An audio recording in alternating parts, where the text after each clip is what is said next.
शहर के ऊपर एक पहाड़ी पर एक वीरान हवेली खड़ी थी। लोग इसे ब्लैकवुड मैनर कहते थे। ब्लैकवुड मैनर सिर्फ एक घर नहीं था, ये तो एक भूली हुई दुनिया का निशान था। ये हवेली समय के साथ धीरे धीरे बर्बाद होती गई। इसके चमकदार वॉल्स पर अब सिर्फ परछाइयां और टूट फूट थी। ये एक ऐसी जगह थी जहां भूतकाल की फुसफुसाहटें हवा में तैरती रहती थी। चूल्हे के पास धीमी आवाज में कहानियां सुनाई देती थी। उस परिवार की कहानियां जो कभी इसकी दीवारों के भीतर रहता था।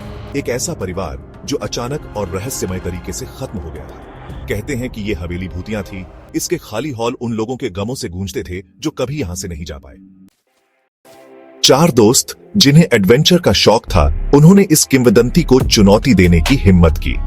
ये कोई साधारण कहानी नहीं थी, बल्कि एक ऐसी कहानी थी जो पीढ़ियों से चली आ रही थी।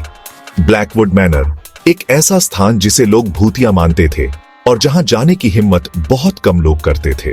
लेकिन इन चार दोस्तों ने ठान लिया था कि वे इस रहस्य को सुलझाकर ही रहेंगे। आरव था, जो हर बात का लॉजिक ढूंढता था। उसे भूतों की बातों पर यकीन नहीं था। उसके लिए हर चीज का एक वैज्ञानिक कारण होता है। उसने हमेशा कहा, भूत जैसी कोई चीज नहीं होती, ये सब मन का वहम है। उसकी इस सोच ने उसे इस एडवेंचर के लिए और भी उत्साहित कर दिया था। फिर था कबीर, जो हमेशा खतरा उठाने को तैयार रहता था। उसके लिए डर का सामना करना ही असली मजा था। अगर हम डर के आगे नहीं बढ़ेंगे तो हम कभी नहीं जान पाएंगे कि हम क्या मिस कर रहे हैं, वह हमेशा कहता था। उसकी सोच ने उसे ग्रुप का सबसे बहादुर सदस्य बना दिया था। फिर थी नेहा, जो हमेशा शांत रहती थी। उसका शांत बिहेवियर उसके अंदर के एक्साइटमेंट को छुपाता था। नेहा के लिए यह एडवेंचर एक नई दुनिया की खोज करने जैसा था। उसकी आंखों में एक चमक थी जो उसके अंदर के उत्साह को बयां करती थी। और आखिर में थी अंशिका, जो बहुत सेंसिटिव थी। उसे अक्सर ऐसी चीजों का आभास हो जाता था जो कोई और नहीं देख पाता था। उसकी इस विशेषता ने उसे ग्रुप का सबसे महत्वपूर्ण सदस्य बना दिया था। मुझे नहीं पता, लेकिन मुझे कुछ अजीब सा महसूस हो रहा है, वह अक्सर कहती थी। क्या हम सचमुच ये करने जा रहे हैं? अंशिका की आवाज में एक हल्की सी घबराहट थी जो उसके डर को साफ बयां कर रही थी। अंशिका की आवाज थोड़ी कांप रही थी, जिससे पता चल रहा था कि वो कितनी डरी हुई है। लेकिन उसके दोस्तों ने उसे हिम्मत दी और कहा कि सब कुछ ठीक होगा। भूत जैसी कोई चीज नहीं होती, ये तो बस एक पुराना घर है। आरव ने अपने दोस्तों को समझाने की कोशिश की। हम बस एक रात यहाँ बिताएंगे और देखेंगे कि क्या होता है। यही तो मजा है। चलो इन भूतों को दिखाते हैं कि हम किस मिट्टी के बने हैं। कबीर ने अपने दोस्तों को उत्साहित किया। हम डरने वालों में से नहीं हैं। और इस तरह पूर्णिमा की भूतिया रोशनी में वे ब्लैकवुड मैनर के विशाल साये की ओर बढ़ने लगे। उनके दिलों में एक अजीब सा उत्साह और डर का मिश्रण था। हर कदम के साथ वे अपने डर को पीछे छोड़ते जा रहे थे और एक नई दुनिया की ओर बढ़ रहे थे। ब्लैकवुड मैनर के विशाल साये की ओर बढ़ने लगे। ये मैनर, जो दिन में भी डरावना लगता था, रात में और भी भयानक हो गया था। लेकिन इन चार दोस्तों ने ठान लिया था कि वे इस रहस्य को सुलझाकर ही रहेंगे। उनके दिलों में एक अजीब सा उत्साह और डर का मिश्रण था। हर कदम के साथ वे अपने डर को पीछे छोड़ते जा रहे थे और एक नई दुनिया की ओर बढ़ रहे थे। सदियों की नींद के बाद जैसे ही लोहे के पुराने फाटक खुले, वैसे ही एक अजीब सी आवाज आई। हवा में नमी और सड़े हुए पत्तों की गंध भर गई। अंशिका की रीढ़ की हड्डी में सिहरन दौड़ गई, लेकिन उसने खुद को संभाला और नेहा का हाथ थाम लिया। टूटी हुई टहनियों और गिरे हुए पत्तों से भरा रास्ता सालों से हो रही अनदेखी की कहानी बयां कर रहा था। सब लोग पास रहो, हमें नहीं पता कि हम किस रास्ते पर जा रहे हैं। मैं तुम्हारे ठीक पीछे हूँ नेहा। चारों दोस्त ब्लैकवुड मैनर के जंग लगे लोहे के फाटकों के सामने खड़े थे। उनके चेहरे पर डर और एक्साइटमेंट साफ दिखाई दे रहा था। जैसे ही उन्होंने हवेली में कदम रखा, सन्नाटा छा गया।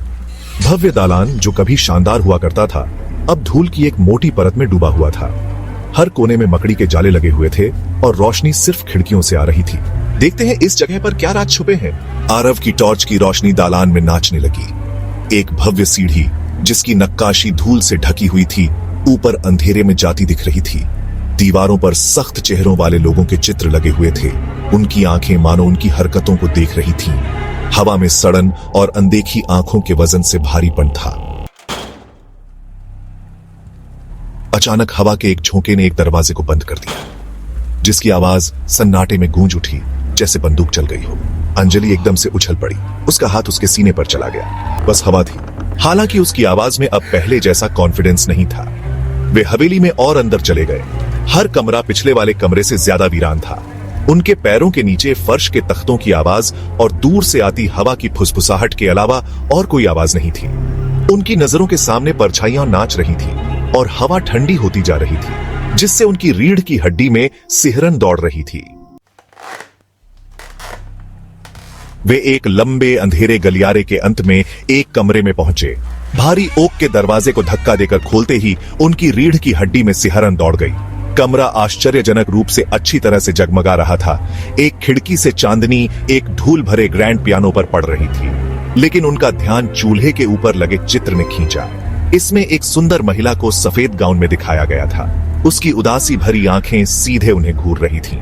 ये वो है, कहानियों वाली औरत। कहते हैं कि उसकी आत्मा इस हवेली में भटकती है। जब वे वहां खड़े थे, चित्र को देख रहे थे, तभी कबीर ने कुछ अजीब देखा। चित्र में कुछ ऐसा था जो उसे बेचैन कर रहा था, मानो वह चित्र जीवित हो और उन्हें देख रहा हो।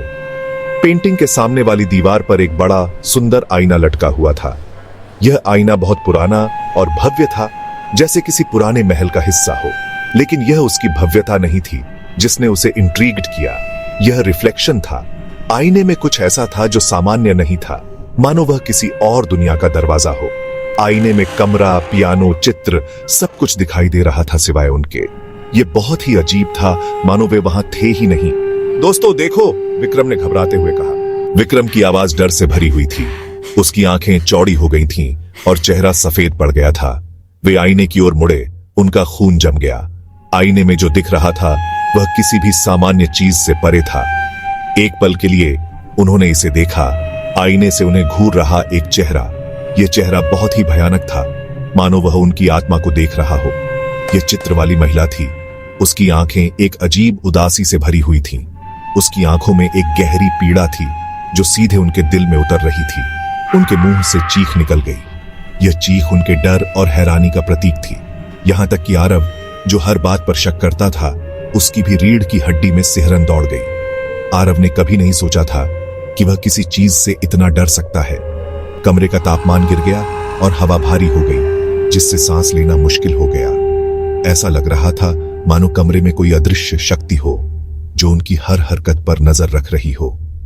वे सब एक दूसरे को देख रहे थे, समझ नहीं पा रहे थे कि क्या करें। उनके दिल की धड़कनें तेज हो गई थीं और हर कोई अपने अपने डर से जूझ रहा था। यह अनुभव उनके जीवन का सबसे भयानक अनुभव था, जिसे वे कभी नहीं भूल पाएंगे। अचानक कांच के टूटने की आवाज से सन्नाटा टूट गया। वे घूम कर देखा तो पाया कि एक फूलदान फर्श पर पड़ा हुआ था, जैसे किसी अनदेखे हाथ ने उसे दीवार पर दे मारा हो। डर से उनके होश उड़ गए और वे उस कमरे से बाहर भागे। वे भूतिया गलियारों से भागे। उनके दिल उनकी छाती में तेजी से धड़क रहे थे। फर्श के तख्तों की हर चीख, हवा का हर झोंका उनकी रीढ़ की हड्डी में सिहरन भेज रहा था। अंत में वे हवेली से बाहर निकल आए, चांदनी में हांफते हुए।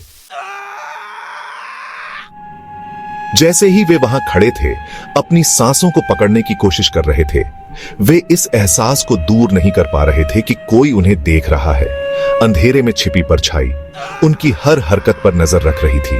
उनके दिल की धड़कनें तेज हो गईं और हर छोटी सी आवाज उन्हें और भी डरा रही थी। क्या उन्होंने यह सब कल्पना की थी, या ब्लैकवुड मैनर की दीवारों के भीतर वास्तव में कुछ भयानक छिपा था? यह सवाल उनके दिमाग में बार बार गूंज रहा था। हवेली की पुरानी खिड़कियां और दरवाजे, जो समय के साथ जर्जर हो चुके थे, एक भयानक कहानी बयां कर रहे थे। वे जवाब खोजने गए थे, लेकिन वे और भी सवाल लेकर लौटे।